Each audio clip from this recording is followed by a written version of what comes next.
Hello, what is up guys? Eman from Peso Smart Page here. Welcome sa panibagong episode. Shout out to all the podcast listeners as well. I appreciate you all. Today, let's review some financial statements. And in this episode, turo na rin sa inyo kung paano nyo makikita or paano nyo pwedeng basahin yung mga financial reports.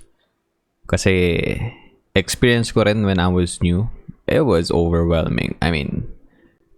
Meron naman akong background ng accounting nung college, which is an advantage for me.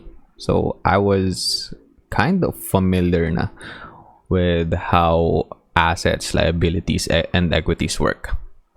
But, it was still a bit overwhelming for me. Kasi medyo mahaba yung mga financial reports. Kahit quarterly reports lang, it will range from around 70 pages to 100 pages. Na PDF file. So it is a lot to like absorb and let alone understand. Especially if you're new to stocks, you're new to investing, and you're new to personal finance. So ngayon, let's try to simplify everything and we'll identify yung mga sections or like parts na important na yun yung dapat una nyong tingnan before you buy a stock. Kasi diba usually inisip natin laging prices lang yung mahalaga, but no, it's just one part na tinitingnan natin. And yung price naman kasi usually volatile kasi talaga yung prices sa stock market. And on any given day, it will go up, it will go down. Nobody really knows what will happen. Kahit ano pang technical analysis yung gawin mo, if the market decides to dump, it will dump. Even though for example, yung ginawa mong technical analysis yesterday was ultra bullish na may naset ka na goal, dito ako mag-take profit. Then the next day, nagkaroon ng bad news. So, the market is spooked and the stock will dump. Anyway, let's move on. So, punta lang kayo sa PSE Edge. You can Google it. Meron link dyan sa description sa baba. And you can just click on that. Then, punta kayo sa company list. Then, dito sa company disclosures, merong tab ng financial reports. Just click on that. Makita nyo na dito lahat ng annual and quarterly reports. Lahat ito recent. So, the most recent one was from Semirara Mining and Power Corporation, which is killing it right now sa kanilang stock prices and of course sa kanilang financials. August 4, kaninang umaga lang, no? About an hour ago lang na post itong quarter report ng SEC. And then, kailangan mo lang mag-click dito ng kahit ano. And then, pagka na-click nyo yun, magkakaroon ng pop-up. And then, ito yung pop-up na makikita nyo. Well, hindi pala. Mali. Hindi pala siyang pop-up. Yeah, ma-reroute pala kayo dito. I'm sorry about that. So, ang una yung makikita is company information. Then, punta lang kayo sa tab ng company disclosures. And then, dito pala mag-pop up. Click nyo yung quarterly report or like kahit ano dito. Yun. Magkakaroon ng pop-up. So, ito yung makikita nyo dun sa quarterly report. And then, sa attachments, pwede kayong mag-select. So, dito, kailangan nyo lang i-download ito. Click download. So, kailangan nyo muna i-select yung report na gusto nyo i-download. And usually naman, nag-iisa lang yan. So, da-download nyo yan. And then, makukuha nyo na or mapupunta sa inyong PC or storage yung financial report na PDF file. And then, pwede nyo rin i-review dito. Like, yung mga mahalaga. Like, yung balance sheet, income statement, and yung mga earnings or losses per year or per share. Sorry, not per year. And then yan, yung relevant information yan, naka-attach na dito sa disclosure, yung mismong financial report na medyo mahaba basahin. But yeah, let's move on to that first. So, kita nyo, diba? 66 pages. So, if you're new, it's really kind of dragging to read everything. But what you can look for is yung kanilang balance sheet, income statement, and cash flow. Meron naman dito ang table of contents. So makita nyo agad, una pa lang yun yung ipapakita nila sa inyo. Consolidated statements of financial position. So yan, kita nyo na agad lahat ng assets, current assets, non-current assets, then liabilities, and equity. So rule of thumb, dapat lahat yung total assets dapat equal siya palagi, basic accounting, no? Equal dapat yung total assets sa mga liabilities and equity. So kung makikita nyo dito, yung current assets, yung total is 47.9 billion. Then pag inad sa 43.4 billion na total non-current assets, ang total niyan is 91.4 billion pesos. Then punta tayo sa liabilities and equities. Yung current liabilities, total current, nasa 16 billion. Then total non-current liabilities is nasa 10.2 billion. Tapos yung total liabilities sila pag pinagsama yung current and non-current is 26.3 billion pesos. Then we have the total equity of the company, 65 billion. Pag inad yung 26 and 65 billion, may 91.4 billion pesos. So, ganun nag-work yung accounting and yung relation ng assets, liabilities, and equity. So, yung equity, capital stock, additional paid-in capital, retained earnings. So, again, inuulit natin palagi sa channel na yung retained earnings or deficit is, ibig sabihin lang nun yung ipon historically ng company. So, kaya siya tinawag na retained earnings kasi earning siya ng company na hindi dinistribute sa mga stockholders. So, dyan din ang gagaling yung mga dividends na binabayad ng company sa mga stockholders. Then, makita natin dito yung comprehensive statement ng comprehensive income. So, you can just skim through this. Kasi, again, pagka bago pa lang kayo, medyo overwhelming kasi di ba, ang daming numbers, ang daming mga unfamiliar na terms. So sa Semirara, if we go back sa nature ng kanilang business, they are a coal and mining and power business. So naturally yung revenue sila is nanggagaling sa coal and power. So sobrang laki ng kinita nila. So if we compare yung first half ng 2022 to 2021, more than double, 17 billion yung kanilang revenue sa first half ng 2021. In comparison sa 2022, nasa 42.3 billion pesos na. So, ang laki niyan. Then, sa second quarter lang, 18.1 billion pesos na agad. Then, in comparison ng 2021, nasa 10.6 billion pesos lang. Then, we have here cost of sales. Again, coal and power, yung main. Then, kita natin dito yung gross profit. So, gross profit pa lang yan. Minus pa lang yung revenue sa cost of sales. And then, ang dami pang mga ibang income, which is maliit lang naman in comparison dun sa main source nila ng revenue. And then, makita natin dito yung income before income tax. Then, meron provision for income tax. And then, makita natin dito yung net income. So, ibig sabihin, nabayaran na lahat ng kailangan bayaran, lahat ng expenses, lahat ng overhead, and yung mga tax na kailangan nilang bayaran. So, yung total comprehensive income is 25.8 billion pesos for the first half of 2022. And for this quarter naman, April to June, nasa 10.7 billion pesos. So, ang laking improvement from 2021 to 2022. So, ito nyo dito yung basic earnings per share, naging 6 pesos na per share. 6.07 pesos. In comparison, last year na 1.48 lang. Then, after reviewing this, you can go sa cash flow. So, kung saan ba nanggagaling yung cash. So, ito na dito yung cash flows from operating activities. So, yan yung kanilang main operation. Makita nyo lahat ng mga particulars dito. Then, cash flow from investing activities. Cash flow from financing activities. Then, makita natin dito yung cash and cash equivalents at the end of the period. So, ito, period ng second quarter ng 2022. So, nasa 25.6 billion pesos. In comparison ng last year, nasa 7.5 billion pesos lang. And after reviewing that, you can probably read through this and try to understand yung mga explanation. Ano bang nangyari nitong second quarter? Ano ba yung plan nila? Na-hit ba yung goal nila? Did they kill it? Did the company underperform? Ano ba yung mga naka-apekto dun sa performance ng company? Naapektuhan ba sila ng exchange rate dahil tumaas yung US dollars?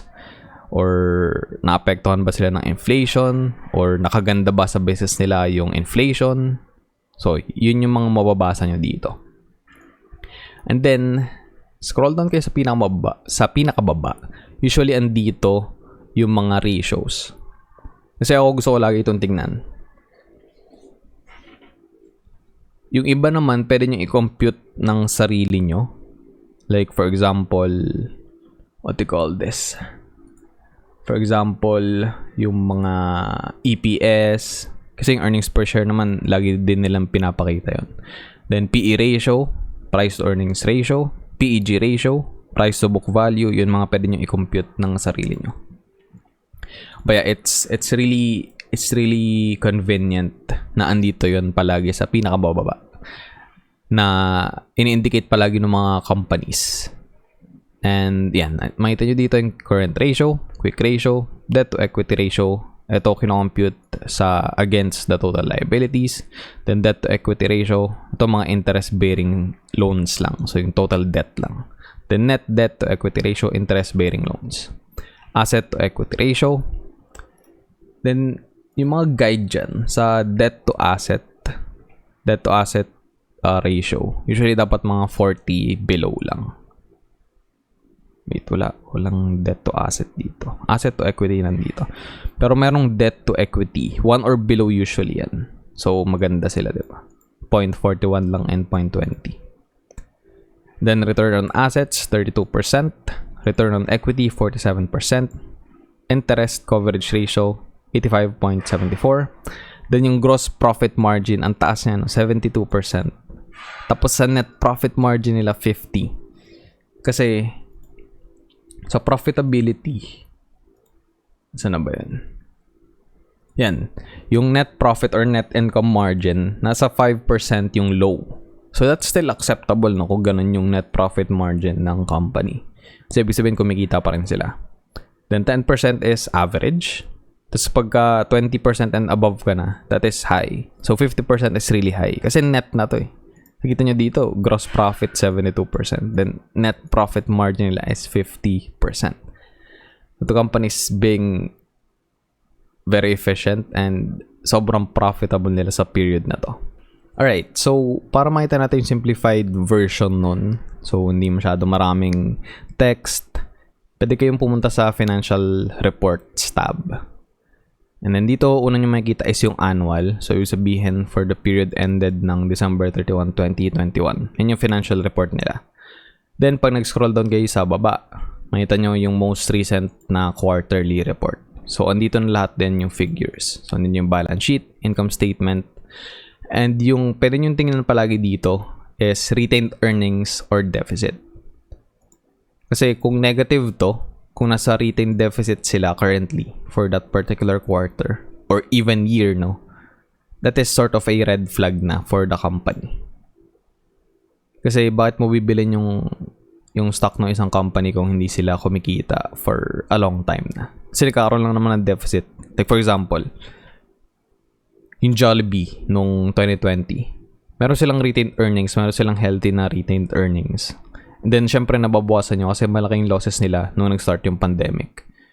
Kasi yung nature ng businesses nila is food, diba? And nag-lockdown. So, wala silang revenue, wala silang profit. So, nababawasan yung retained earnings sila every single quarter nung 2020. And naka-recover sila, I think, late 2020 na or early 2021. Doon lang sila naging profitable ulit nung medyo nagluwag na ulit yung mga lockdowns. And as you can see here sa Semirara, malaki yung kanilang retained earnings, 54.9 billion pesos. Tapos ang laki pa nung nadagdag for this quarter. Kasi 10.7 billion yung kanilang net income. Tapos, may nyo rin naman dito yung gross revenue. Then yung gross expenses, income before tax, and income after taxes. Tapos may nyo rin dito yung mga earnings and losses per share. So, kita nyo na malaki nga improvement ng Semirara from 2021 to 2022. Again, 6.07 yung earnings per share sa first half ng 2022, 1.48 lang last year. And ito, lipat naman tayo sa ibang stock. So, Lipanto Consolidated Mining Company. So, unang tingin pa lang annual, meron silang retained deficit. So, ibig sabihin, hindi ganun ka-profitable yung company in recent quarters. So, negative 6.4 billion na yung kanilang retained deficit. Then, net loss din sila noong 2021. Nasa 514 million pesos. And for this quarter, they're still in losses. So, nadagdagan yung kanilang retained deficit kasi meron silang net loss na 152 million pesos. So, from 6.4, naging 6.7 kasi nadagdag ito. So, this is an indicator na agad na, hey, is it really smart to buy this stock? It will tell you na probably not.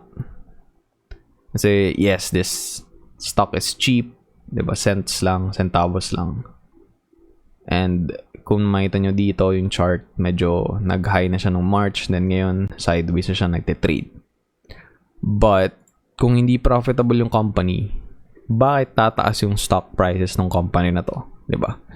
Sabi ni Warren Buffett na yung stock prices, it will always reflect the status of the company, the performance of the company.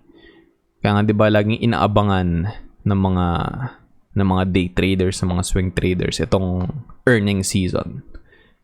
Kasi, kapag for example, hindi na-hit yung, lalo na yung mga blue chip companies, no? Pagka hindi na-hit yung quarterly earnings target, usually nagda-dump yan ng konti. Pagka naman na-hit nila and they're killing it, sobrang tataas din yung stock prices for that particular trading day. So, if passive investor ka lang naman, like, for example, katulad ko, dividend investor lang ako, I just peso average dun sa mga trip ko na companies, especially when they're down. So, you don't really care about those, like, events or, well, you still read the financials, but you're not really trading, diba? Kasi nga, nagpe-peso average ka lang, passive investing lang. You're just continuously building your what do you call this? Your dividend portfolio. So again, pag negative, pag nasa retained deficit sila, and then ilang quarters na, or sa isang buong taon, no, meron silang net losses, then I would stay away from that stock. That is just my personal opinion and personal analysis ko lang yun. And kumbaga yun yung mga set of rules na I follow. If hindi ko makita yung company, I will stay away from that company. Next one, we have Citicorp Energy REIT Corporation. So ito, isang real estate investment trust. So syempre, trade din to sa PSE kasi REIT na nga siya. So profitable naman yung company. And yun naman yung main goal ng mga REIT eh. Kasi by law, kailangan nila i-distribute, if I remember correctly, 90% of their income, net income, to their stockholders, sa mga REIT holders sila. So, this is a relatively safe investment, but they were also hit nung nag-pandemic. Kasi, di ba, mga offices, mga office spaces yung hinahandle nito, mga ganitong corporations, mga buildings, diba? Mga commercial buildings. Siyempre, meron din mga condominiums na residential. But, malaki kasing contributor yung mga companies na nagde-rent, diba, ng office space. Like, for example, mga foreign companies. And then, hindi sila makapag-operate kasi nga naka-lockdown. So, lahat nag-work from home lang. So, nagtitake ng hit yung mga ganitong klaseng companies. But, again, it's relatively safe kasi it's real estate. And everyone, diba? Everyone needs a home. Everyone needs an apartment. Everyone needs a condominium to live in. And then, yung mga companies nga din, they need offices for them to operate. So, kita nyo dito, kumikita naman sila. Meron silang retained earnings. And ito hindi naman to sobrang magbabalun. Kasi nga, nakalagay yun sa batas na kailangan nilang i-distribute palagi yung malaking portion ng kanilang income to their stockholders, or we can say REIT holders. Hindi naman siya necessarily stock. And we have Wilcon Depot. So, ito kita natin, 7.9 billion pesos yung kanilang retained earnings last year. This year, naging 8.9 billion pesos. Ibig sabihin, kumita sila. Kumita sila ng 1.3 billion pesos. Again, that is pretty good. Again, ito, mga basic stuff lang to na you can check parang first glance lang no, na okay, nagustuhan ko tong company na to or may nag-recommend nito sa akin. Kumikita ba sila? Okay, punta ako financial report. Ay, may retained deficit. Sige, ayoko nito sa stock na to. Kasi baka mag-halt yung trading, baka hindi nila mabawi yung mga losses nila currently. And of course, you can dive deeper naman. You can always go to the company disclosures. And again, para makita nyo yung explanation, di ba? Ano ba nangyari sa company? Ba't hindi tayo kumikita? Ano bang plano in the next quarter? Ano ba yung kailangan natin ma-hit na goals para kumita ulit tayo? Di ba?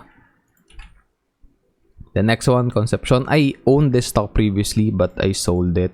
Kasi at some point, noong 2021, at one point, I owned more than 30 stocks, which is not very efficient. Especially kapag ka-dividend investor ka. Kasi sobrang kalat, no? Walang volume yung mga stocks na hinahawakan mo. So that's why I just stick with 3 to 5 stocks that I really like.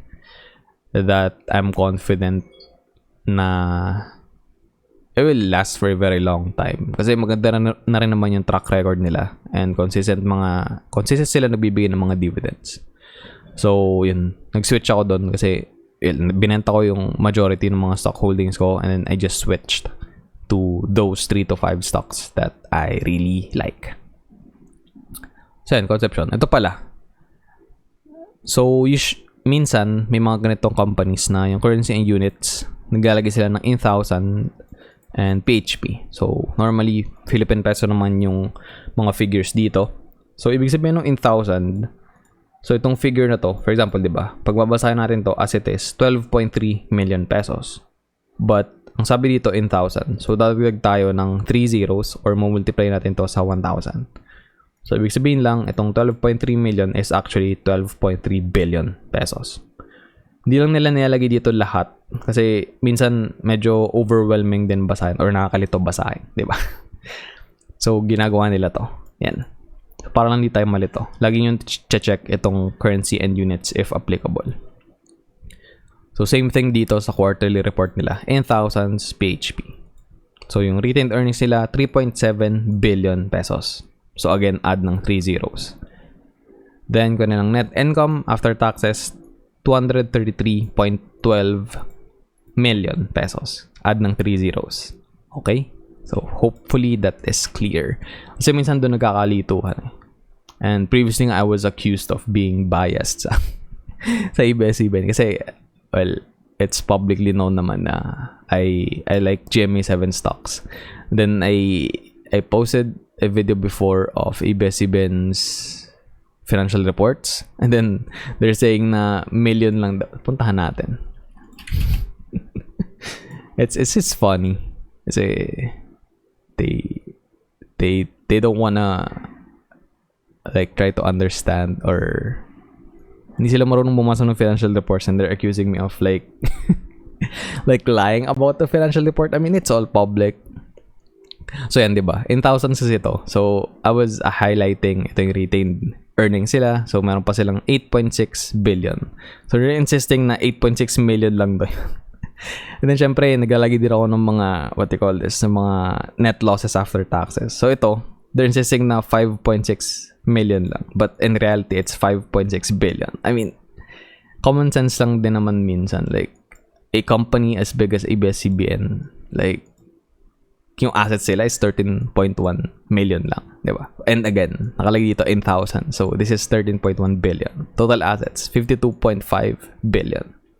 Alright, so yeah, I just wanted to go back to that funny story. So next one, we have Mabuhay. So yan, diba? Meron na tayong mga variety ng mga companies na nakita natin na hindi ganun kaganda yung naging performance sila. So ito, as it is to, 558 million pesos yung kanilang retained deficit. This quarter, hindi pa rin sila kumikita, unfortunately. So nadagdagan yun. Retained deficit nila currently is 597. Yeah, 597 million pesos. So net loss sila sa quarter na to is 4.9 million pesos. Again, as it is to binabasa. And we have Premium Leisure Corp. So ito, Hindi sila nagdagin ng thousands. So, as it is lang nila gustong ipabasa sa atin. So, 2.5 billion. Then, for the quarterly report, 1.8 billion pesos na lang. Nagbigay sila ng dividends, I believe, if I'm not mistaken. Yeah, they did. Kaya nabawasan yung yung retained earnings. Then, net income nila for this quarter, 538.5 billion pesos. And hopefully guys, na you're following, hindi tayo masyado mabilis. And we're just skimming through these companies lang naman. Para lang din ma-familiarize, no, yung sarili nyo sa mga ganitong settings, sa mga ganitong figures, and what you can expect, no, sa mga different companies. Ito, URC. It's, I think, nasa PSCI ito. I need to confirm that. But yeah, this is one of the bigger companies here in the Philippines. So yeah, this is in the PSCI, definitely. Laki ng market cap nila. 271.9 billion pesos. And current IPO nila, 88.9 billion. Nadagdagan yan. Hindi. Nagbigay sila ng dividends. 87 na lang kasi. Yan, nagbibigay sila ng dividends. 2 beses na nitong 2022. So, isang 1.5, then isang 1.95. Parehong March 30, 2022 yung ex-dividend date. So, last year nagbigay din sila ng August. So, I think people are expecting that to happen or i-announce na anytime soon. But yeah, we'll see. We just have to wait. If i-approve yan ng board of directors, then bibigay ulit sila ng dividends. And then they will dip in dito sa kanilang retained earnings na malaki naman. So dito, di ba, walang nakalagay. So as it is mo siya babasahin. Then dito, naglagay sila ng thousands. So dadagdag ka lang again ng 3 zeros. So ito may 87.5 billion pesos. So ang laki ng gross rev nila, but ang laki din ng gross expenses. So, ang naging net income lang ng company is 2.9 billion pesos. But, you know, high revenue. It's good. But of course, since fast-moving consumer goods yung main business or like main products ng URC, so medyo malaki din yung kanilang gross expenses. Then, we have Bogo Medellin Milling Company. Currently, they're in a 35.9 million hole. Oh, nice. So, nakabawi na sila ng konti. So, retained deficit from 35 in thousands. Naging 131.9 million. Bakit? 17... Huh. This is for 2021. September pa lang kasi to. Ba't ganun? Fiscal. Huh. Weird. Hindi ako naka-encounter ng ganito na in the end of year yung report. But anyway, that's why medyo confusing yung naging parang transition kasi 35 billion na yung deficit dito. Then pag-jump ng second quarter ng 2021 lang din pala. Hindi pala to 2022. Okay, I'm confused. So yan, kailangan nyo rin palang i-recheck, no? So yan, kita nyo yung pagkakamali ko, diba? Hindi ko chine-check yung dates. So I'm just assuming na ito end of 2021. Then ito is end of second quarter ng 2022. So, kailangan nyo i-check yun. So, kaya ako nalito, di ba? Anyway, let's just skip this one. I mean, you won't really want to buy this stock anyway. So, yan, we have BDO Unibank. I'm not sure if this is the biggest bank in the Philippines, but yeah, definitely one of the biggest, if not the biggest. So, line ng market cap niyan, di ba? 514.5 billion pesos. Are they earning money? Of course they are. They are a bank. So, in my opinion, it's one of the easiest business models out there. Although, of course, hindi lahat pwede magtayo ng bank, di ba? But their main business is lending people money. And then, those people na nag-take up ng loan sa kanila, they're paying the bank interest. So, they're not actually risking that much. Kasi, like for example, sa pinag-loan ka ng kotse, I mean, it's theirs until mabayaran mo in full yung kotse, diba? So, if you miss like a couple of months of payment, then it will be repossessed by the bank. So, again, that's why I'm not really into stocks na, you know, nasa banking industry kasi I'm not really a big fan of how their business work. Anyway, again, personal preference ko lang yun. I mean, if you own BDO stocks, then good for you. If you think na it's good to hold, then yeah, kanya-kanya lang tayo ng preference. But yeah. So, business is booming for BDO. This is in millions, no? So, idadagdag natin dito is 6 zeros. So, nasa trillion na sila. Holy shit. This is a big company. So, retained earnings sila, ito billion pa rin naman. So, nasa 265 billion pesos yung kanilang retained earnings. But, look at the assets, bro. 3.8 trillion pesos. I mean, I can't even imagine that kind of money. I mean, hindi naman siya cash lang lahat, no? It's total assets. So, iba't iba yan. May cash, may mga equipment, may mga properties. So, yeah. But to think of like 3.8 trillion pesos. Holy shit. So, net income nila after taxes, this is 12.2 billion pesos. So, it's doing really well. And in comparison nung 2021, nasa 21.4 billion pesos lang sila. And this year so far, nasa 24 billion pesos na. Okay, so ito na yung last company natin kasi sobrang humahaba ng episode na check natin yung financial reports, Metro Bank. So again, one of the biggest or bigger companies here in the Philippines. So bank again, di ba? So this is in millions. So tama naman, December 31, 2021. Jump na tayo agad sa quarterly report, June 30, 2022. So this is in millions. So total assets nila is 2.6 trillion pesos. So kita nyo, di ba, yung mga banks, they're really thriving. Like, I think anywhere naman in the world. Kasi, again, if you need financing, then sa bangko tayo pupunta, di ba? And, again, opinion ko lang, it's one of the easier business models out there.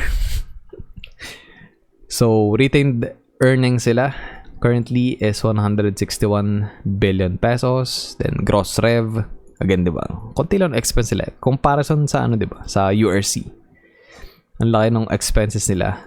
Tapos, malaki din yung gross rev. Pero dito, ang laki ng gross rev. Ang baba lang ng gross expenses. So, nasa 27.4 billion pesos gross revenue. 14.5 billion pesos lang yung gross expenses. Then, ito yung net income nila before taxes. After taxes, nasa 7.7 billion pesos yung kanilang kinita. And so far then, mas malaki yung kanilang income or net income for 2022 in comparison to 2021. So there you have it, guys. Hopefully, this video helped you out. End na natin yung episode here. And kung natripan mo yung content ko, give this video a thumbs up. And if hindi naman, give this video a thumbs down. If bago ka sa channel ko, click the subscribe button and ring the notification bell para wala ka miss out sa mga uploads ko every single day. You may follow me sa mga social media platforms ko. I'm on TikTok, Facebook, Instagram, and Twitter at MNPSPH. You may support the channel by becoming a YouTube member. Merong link dyan sa description sa baba. And alternatively, you can support the channel by using my affiliate links if may bibilin kayo sa Shopee or sa Lazada. Thanks again for watching and listening, everyone. Stay safe. I'll see you all in the next episode.